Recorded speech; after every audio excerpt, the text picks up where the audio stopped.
Един занаят, който е дълбоко в корените, традициите и бита на българина – изработката на ножове.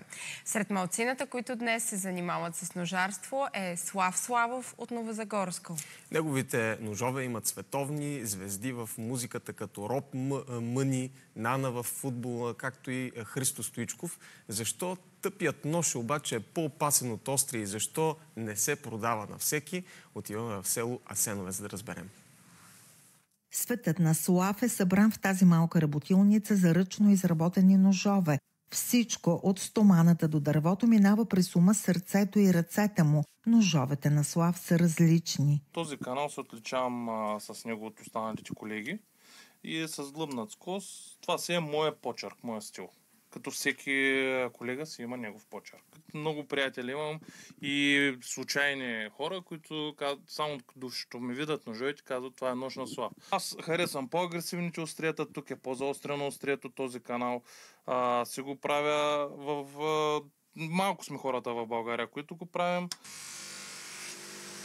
Ето как става, полирано и тук зачиствам. Може да пипнеш от двете страни, как от едната страна е по-грапава, от другата е по-гладка. Пътят към това съвършенство започва преди много години, когато е готвач в голяма верига ресторанти. Иска да работи бързо и качествено и развива нещо, което сам нарича мания за острота на ножовете, които използва. И до ден днешен тази мания не е изчезнала. Тази мания ме буташе напред да продължавам да любопитствам. Това много ме очудва. Мисля, че острия нож е много... Не, острия нож реже с лекота. И няма натиск.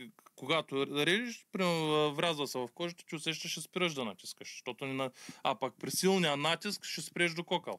Значи по-опасен е тъпия нож. Абсолютно по-опасен е като тъпия нож. В най-скъпите модели дръжката е от екзотично дърво, а изработката включва и сребро. Всичко се прави ръчно, моделите имат сериен номер и не се повтарят. Най-скъпият нож на Слав е за клиент от Варна и струва над 3000 лева. Интересът е предимно от мъже, които идват и избират сами. Дамите все още трудно приемат тази мъжка страст. Дамите малко по... как да се изразя? Малко по-дръпнати са в това отношение, може би защото не разбират. Докато мъжете повече са време по ножовите и по-разбираме. Авторски нож от Слав имат редица световни звезди, като Роб Мъни и Нана. Роб получава своя на рождения си ден и макар и далеч за поредния концерт, благодари на Слав с видеообращение. И искам да използвам този момент, за да благодаря на моя човек, Слав Славов. Точно така. Страхотен производител на ножове, който ми подари това за рождения ми ден и наистина го оценявам. Благодаря много. Никога не съм получавал нещо толкова красиво от човек като теб. Никога няма да го използвам. Винаги ще бъда на стената. Най-важното за Слав е ножовете му да отиват в добри ръце, да бъдат оценени като красив инструмент, не като оръжие. Ножът е опасен, когато е в неподходящи ръце. За мен. Постоянно си избирам клиентите. В крайна сметка, ако преценя, че този клиент не е моя клиент, не му правя нищо. А как ги оценяваш хората? Някак си усещам ги. То доброто се усеща.